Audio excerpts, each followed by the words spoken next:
Good morning, everybody. This is Dan O'Sullivan from Bucks Island with your area fishing report here from our Alabama regions.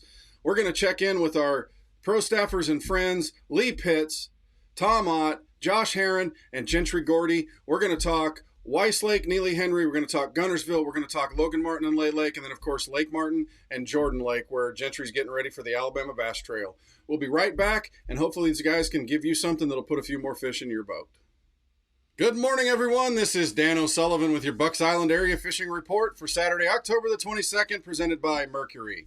Hey, it's time for us to head on up to Weiss Lake on the shores up there with our Mercury Pro staffer, Lee Pitts. Lee, what's happening up there at Weiss Lake this week?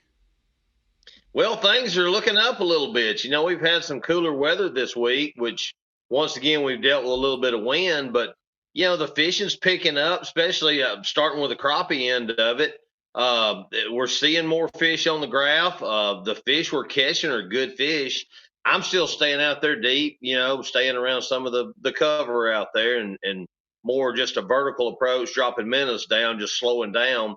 But a lot of the guys that are getting out shooting docks again, you can pretty much do a multiple of things right now. The biggest thing is pick those days when that wind's not going to blow you off the lake, and the fish are starting to turn on a little bit. So what about the bass bite? What are you seeing up there at Weiss with the bass bite? It's still the bass bite is good. We're catching a lot of fish. The guys I'm talking to, we're just not catching the size that they're looking for. We had a 2-day tournament last Saturday and Sunday, and it took 12 pounds a day. You're looking at 24 pounds winning, and they probably had 65 boats, I guess, in this tournament. A lot of guys caught a bunch of fish, but we're not catching the size that we should be catching right now. The topwater bite kind of slowed down. I don't know if it was that little bit of cold that we had hit pretty quick. Mostly spinnerbait and square bills, what everybody's catching fish on now. Is that what we're seeing at Neely Henry? I know guys are going to be starting to hit the water to get ready for the Coosa River Team Trail Championship on Neely. Is that what we're seeing there too? Yeah, I think it's the same thing. I think a lot of these smaller fish, they're not really affected as much by that weather change. The big fish are there. They're just kind of sold up. It's going to be one of those deals.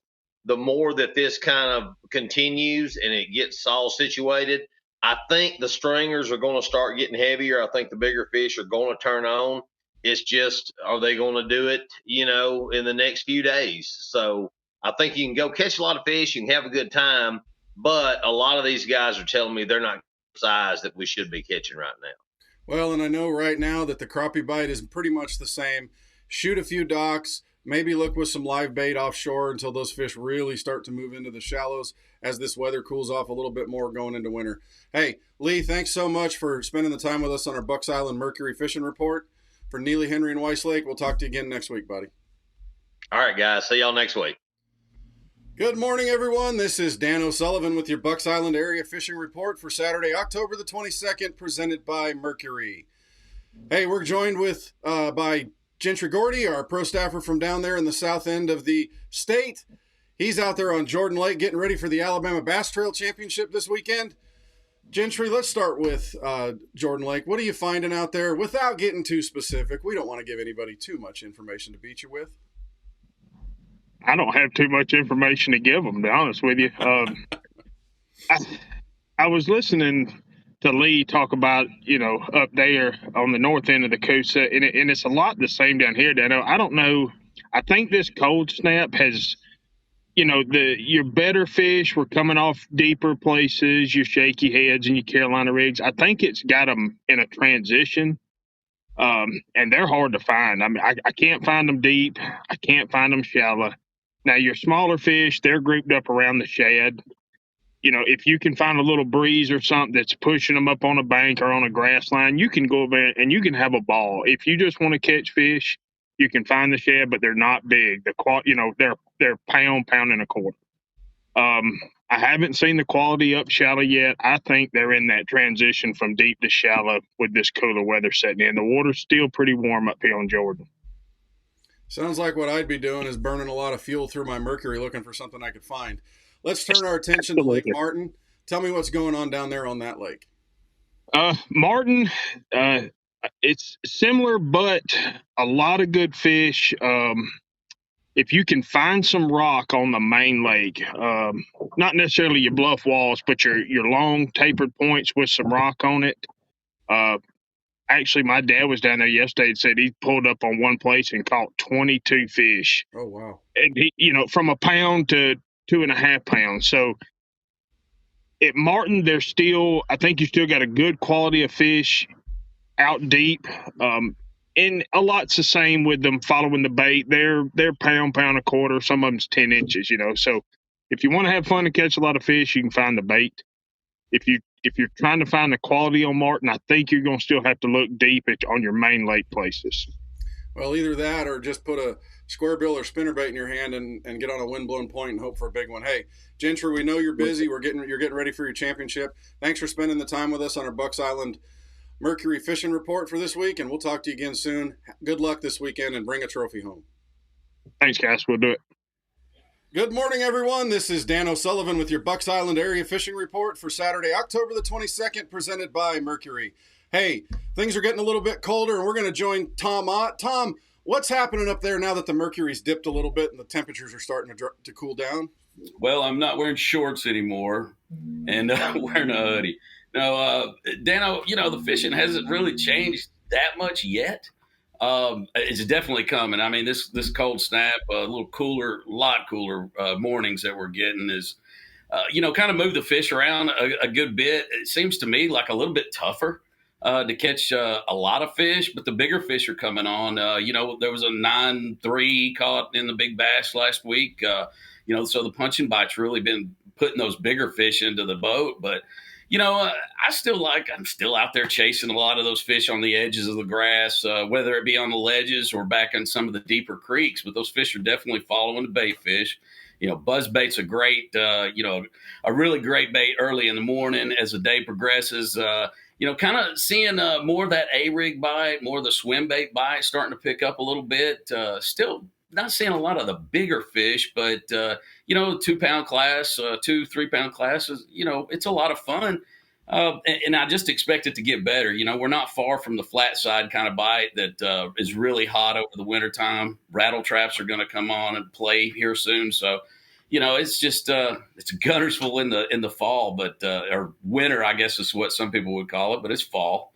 The crappie bite, the good thing about that, you can access a lot of good crappie fishing from the bank.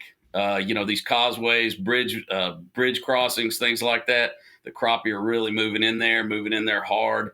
You can catch a lot of fish. You can still catch some nice bass around there too, throwing little crappie jigs. So it's definitely Guntersville and just looks to get better for sure. Yeah, maybe even might be time pretty soon here to pick up one of those crappie glide baits.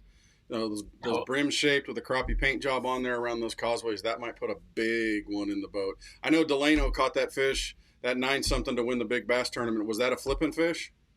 It was. He punched it up. Those guys have been around for a few years, club guys and doing really well. So, I was glad to see a local fella pull that out for sure. That's a giant fish. I know Guntersville's got bigger in it, but that is a really, really big fish. It sounds like you can have a lot of fun and catch a few numbers out there. And thanks for sharing that time with us, Tom. We appreciate everything.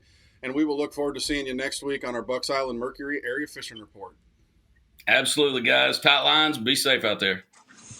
Good morning, everyone. This is Dan O'Sullivan with your Bucks Island Area Fishing Report for Saturday, October the 22nd, presented by Mercury. We're joined by our Bass Cat Mercury Pro Staffer, Josh Herron from Reaction Innovations. Josh, what's going on down there at Logan, Martin, and Lay Lake these days? Man, water temperatures are falling. Fish are starting to get on the blade. Fall's here, man. This morning was definitely proof of it. So you're going to start transitioning these to a little bit of rock. Seawalls are still going to play a little bit, but these fish are starting to get on that smaller bait, and that's where the spinner baits, chatterbaits, stuff like that's really going to start to shine. So we've talked a little bit over the last couple of weeks about a topwater bait, whether it's a popper or whether it's a walking bait, shower blows, something like that. Is that kind of starting to die off with this immediate cold weather? Is that what's gone on? They've had to adjust to that? Man, it doesn't die. You just have to throw it a lot slower. I don't know why. Like, even when the water temp gets in the upper 60s, they'll still eat it. You kind of got to slow down with it, and instead of like a really fast cadence. It's more of a slow, choppy glide with a lot of pauses in it. Same way you'd fish a jerkbait until the water gets to that 64, 63 in there, and that's where it pretty much shuts off. So a spinnerbait would be your next. Are you looking at something in a double willow, or what kind of a bait would you want to use there? Yeah, definitely double willow. That's what I like a lot until the water gets kind of colder, and then I'll go to like a willow Colorado. Okay. But right now the bait's still really high, and double willow gives you a lot of lift, so that's where I'm at with that. Swim jig bites start picking up here really quick. It generally follows suit right along with the spinnerbait deal. I mean, we're going to start getting a little bit of slop mats and stuff like that on lays, so your frog deal is going to start to play a little bit. So all the fun stuff's about to come back into effect. We just wish it was Guntersville. So the fish were that big, right? Yeah. So are we looking at kind of moving further back in? Are we wanting to stay out at those mouths? What are we wanting to look at? No, we're going back now. I'd start half to the backs. I mean, most of your bait's already turning and going. Coos is really shallow, really flat, and has a lot of color to it. It's great in one hand and bad in the other. The good part this time of year is you get really big temperature swings quickly. So, I mean, it's liable to be 64 in the mornings, but in water temps liable to be up to 72 by the afternoons. So, something that you get on the Coos River you don't get on the TVA a lot. Well, Josh, as always, man, we appreciate you spending the time with us on our Bucks Island Mercury Fishing Report. We'll talk to you again next week, and thanks for all that you do, man. Thanks, man. Well, that'll do it for this week's fishing report. Thanks for spending the time with us. We hope the guys have helped give you some information that'll put a few more fish in your live wells or on your stringers if that's the case. Thanks for spending the time with us. Don't forget, we've got anything that you need to get on the water, stay on the water, and put a few more fish in your boat. Come see us. We're Bucks Island, a full-service dealer with parts, service, sales, and tackle. Come see us. We appreciate your patronage and your friendship because you are the best part of Bucks Island. We'll talk to you again next week.